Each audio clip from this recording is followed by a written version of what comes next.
So yeah, great. So Ron Carter, yeah, yeah, Actually, was, because my company, Venus, they kind of expecting me to make a new album. So I suggested that I go to New York and record with Ron.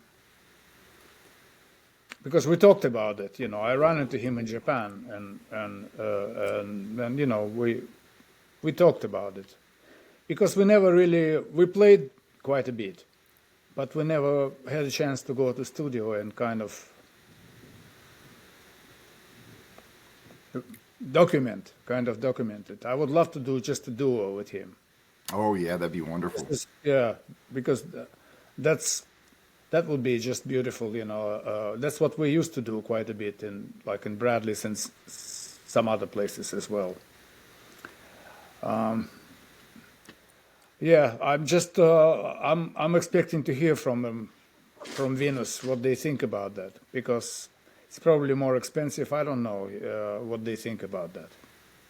So they set all that stuff up for you. You basically tell them what you want to do, and then they'll go and they'll see if it works into their budget or whatever. How that Well, works.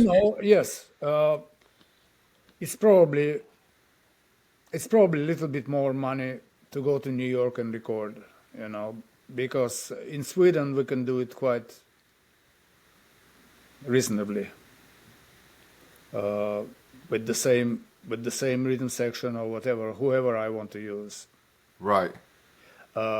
But these guys that play with me, they fine, But I would love to do that thing in New York. But it's always, you travel, you're jet lagged, everything has to be quickly done, and But you and I can't don't go know. early. You can't go like an extra day or two early and I go to can. the clubs and then stay I and think then I do should, it. So it's more. yeah, I think I should do that. Yeah, because everything is just it's just too much hassle. Uh, yeah, I usually try to do it right away because I don't want to lose any days without practicing, without being in touch with piano. You Oh know. right. Uh, so yeah, but I would love to do this with Ron. Yeah, I mean, he's a wonderful master, and there's not so many of them left. Yeah. So The who I just also had on the channel. If you, I don't know if you saw it, Andreas Mayer, who no, mixing and mastering engineer. He's done a lot of okay. classical and jazz recordings over the years, and he has a his own studio in New York City, and he did a great job on some of those JoJo Records reviews that I did, and they sound fantastic. He does a great job of he does anything from recording engineer like on the floor all the way to the mixing and the mastering. Does it all, and yeah. What's the name of your studio? Where's Is he at? there any name? Swan Studios. Well, it's not current. When it's going to be? Yeah, I'm gonna. Let's see. I think it's Swan Studios. Okay, Swan. Andreas Mayer, Swan Studios, New York City. Yeah, I'll send you a link. But yeah, I'll send you a link to them. But he's been doing it for a long time. He does a lot of the analog tape transfers for some of these reissues, like Frank Sinatra, all Wow. the way to actually going and recording in the studio for yeah jazz records or classical music. So Okay, I'll check it out. very Also, important what kind of piano he has. yeah. So yeah, and he doesn't only use his own studios. He'll go to other studios to Ah, okay, I do see. the engineering as well. So yeah, I recorded at Van Gelder's. yes. How was that? How was that experience? I bet that was Couldn't incredible. believe I couldn't believe I was there playing on the same piano as Red Garland and all these other people. Yeah, Yeah, it's just incredible. And of course, I had fantastic rhythm section. So Washington's. Uh, I was there once before, but I wasn't recording. I was there with Mraz, he was picking up his instrument, and but this was unreal, to be Just there. all the history. I mean, Yeah, so part of many it. records recorded there. Yeah, unbelievable. Well, Don Sickler's wife, she was assistant to Rudy Van Gelder, so she continues the same. She knows his method, so she does the same, basically the same thing. Yeah, that was very special. It's got a unique sound to that studio for sure. That's right. Yeah. And Don Sickler, you know who that is?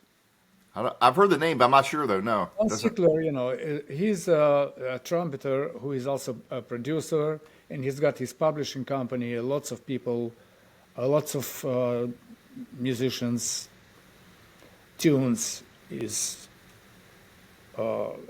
published with him.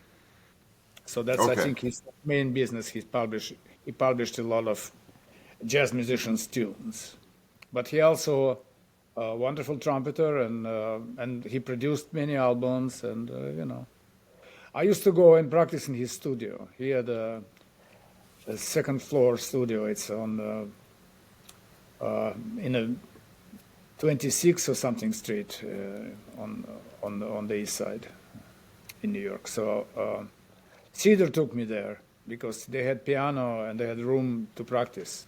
So when I came to New York, when I moved, I had no place to practice. So Cedar took me there. They introduced me to Don Sickler, and I had a place to practice a little bit. I just got a new a Cedar Walton not too long ago. I wanted to show you actually. Yeah, it's a great record. Firm Roots with Sam Jones and Louis Hayes. Yeah, so I picked this one up and found it used. That's Yeah. one of my favorite. He plays a lot of electric piano on this. Yeah. So But I always keep. he plays electric piano great. Just the same, even though my preference, of course, is The regular piano. playing on acoustic. But he handled it beautifully, and of course everything with Sam Jones. Yeah, they recorded it in New Jersey. I think it's a Gulliver. Used to be a club. A guy named Amos. I don't remember his last name, but Amos, he had that club. So Sam wrote a tune for him, one for Amos, that I think they're playing on that record. Yeah. That's let's see. Well, no, you got one for Amos is that and then what's it say? Recorded 1974 at the Saratoga Room, Colony East, Rochester, New York. Okay, so it's different, yeah. That's where it was Anyway, recorded. This one. Amos Yeah. was the guy who ran the club in New Jersey. Yeah. Well, I was lucky. I was able to play with Sam Jones, and I heard him on several occasions. Yeah. Yeah, super fantastic. When, Yeah. What can you say? I heard Red Garland and Sam and Al Foster in Vanguard. Oh, really? Yeah. Yeah. Then I heard Sam Jones' band with he had Blue Mitchell, Bob Berg, Ronnie Matthews, and Al Foster. That was also some band. Yeah, I bet. You're starting to get dark now. Yeah, okay. I turn out the light.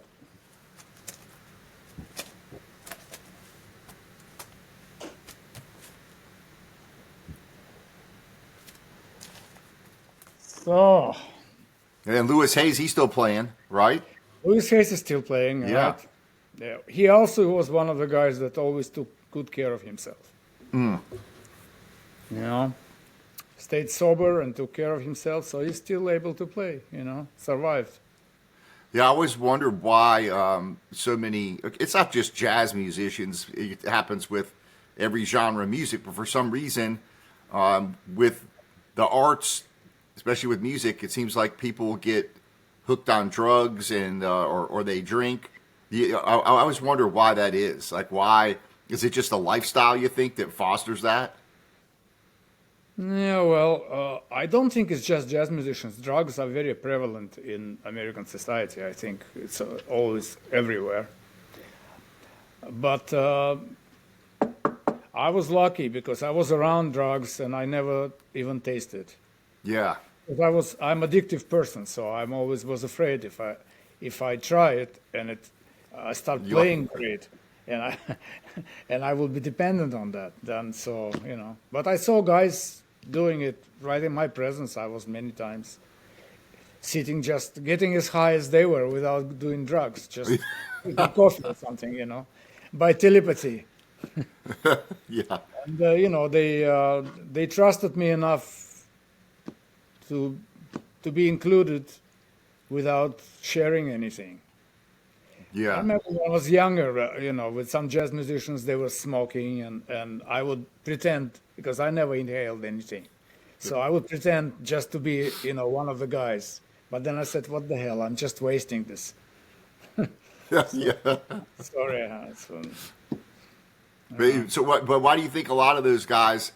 Because it does seem to be like I mean, famously, you've got all these great jazz musicians that their lives were cut short from either alcohol or drugs. Well, Or do you think it's? lots of But study had been made about that, about musicians wanting to block everything to concentrate, I think, better on the music. I think that's what drugs, I think, supposedly do. Supposedly, helping to just focus and concentrate on what you're doing and block out everything else. So, yeah. and even though Charlie Parker, he said that it made him play worse after he actually admitted he was telling people not to do what he did because it was destroying him, and he said that he played better sober. He got hooked very young, so he was trying to discourage a lot of people from doing that. Yeah, but I remember, every club, there always been some people dealing. They were actually, fans of music. In Yeah. Bradley's, I knew a couple of guys who were dealing, and they were there for the music, but at the same time, they were doing the business. Right. So Yeah. but I never got into asking what people do or any of that. I was just friendly with everybody. Yeah. But of course, you lose a lot by staying sober because people who are doing drugs, they tend to hire people who are doing drugs with them. Oh, I see. Yeah. Yeah, because today I have something, tomorrow you may have something, so they try to stay together, especially with the hard drugs. So, but I was lucky. I was still accepted without doing really any harm to my health. Right. It was enough. I was never a big drinker, or I never tried any drugs, of course. So that's why I'm still here, I guess. Yeah. Yeah. I mean, a lot of the other guys, like Miles Davis, even though he kicked it, it still affected his health. Well, yes. Well, he was in a lot of pain. I understand that he had a problem with his hip, and His hip. Yeah. so that from maybe one type of drugs, then you start using other kind of drugs to help you with the pain. So yeah, I met Miles. Yeah. Where did you see him at? Or Well, when I used to play when I came to New York. I used to play with Bob Berg. Okay. Because we got hooked with Bob Berg in Scandinavia. He married Finnish girl. So he came to Sweden, and I came to hear him and sat in, and then we got very friendly. And then I brought him to Finland, and we did some gigs in Finland, and we hooked up. And when I came to New York, he used me on quite a few things. And then we played in a club called Mikkel's. And he was with Miles' band at that time. I mean, he came back to New York and joined Miles. So it was a completely new experience for him. He had a period when he wasn't working, and also he had problem with drugs. So he came to Sweden to try to get off drugs. But then he started drinking, and his Finnish wife said, "No, no, no, no, no, no, no. I know about drunken Finns, so get yourself together, you know." So yeah, so and then he went back to New York and joined Miles. So I was close to him during that period, and so we played the Michaels, and Miles came to hear us, and so I was going to the men's room, and there he was next to me, taking a leak. And so, you know, we exchanged some things, and yeah, Bob was leaving the band, and he was complaining that why, because Miles hired another saxophone player, and Bob didn't like that. Oh, So he was leaving the band, and Miles treated him, even though he loved him. But I guess Miles was a strange guy. I mean, I never got to know him, but yeah.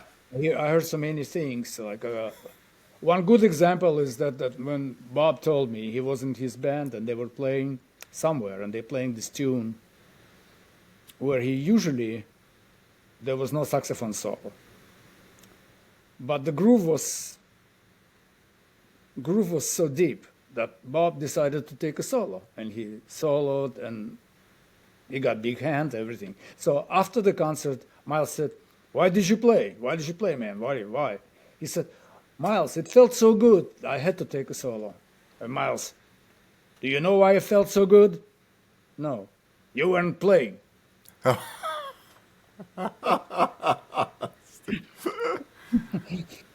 So even though I know that he loved him, Yeah, so yeah. I heard could he was say things like this, you know? yeah. I've been reading about him and seeing the documentaries and things, and people talk about him. It seems like he was kind of a joker as well, kind of like, but very dry sense of Practical joke. humor. But he was fine with me. He liked what I played, he said, and he talked to me, not talking down. He talked to me like an equal, you know. He talked to Yeah, me, you know.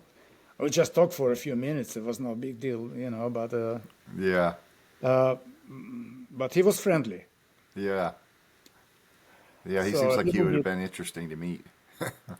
yeah. But at that time, he already played the music that I had nothing to do with. You know, they were playing fusion and stuff like this. So there was no acoustic piano.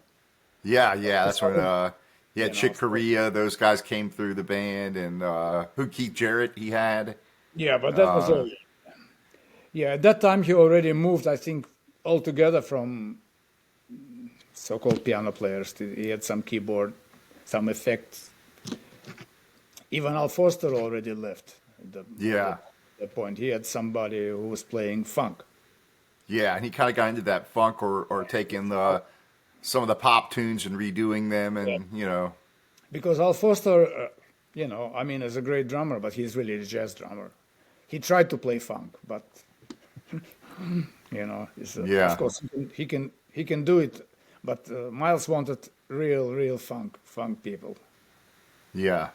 So you know, but he's done enough with jazz music. So I always thought he has a right to do whatever the hell he wanted to do. Right. Yeah, I like his earlier stuff better, but I still like to listen to some of the fusion if I'm in the right mood to listen to it. As I think he really did some creative things with that stuff, but you have to be in a certain mood for me to listen to that. But I Well, do like it. yeah, well, I'm still dealing with his earlier stuff. I mean, there's still so much to learn and so much to enjoy from his, you know, quintet with Train, and then especially I love that quintet with George Coleman. I liked very much. I liked that period very much when they Yep. still played tunes that you could recognize and stuff like this. You know. Right, and they did. They just put a box set out of like 1967. I think they put out a whole box set of material from the live stuff from then. But I also like the where he had Ron Carter with him and those guys. They kind of That's a classic stuff for me. I'm still Yeah. learning a lot of things from that. Yeah. I think they were all on their best at that time. And I think they realized that if even Tony, when he went to the kind of rock thing, he came back and played Yeah. the same type of music that he played with Miles. He realized too that he was at his best at that time. But they need to experiment. People need to go out and try different things. Right.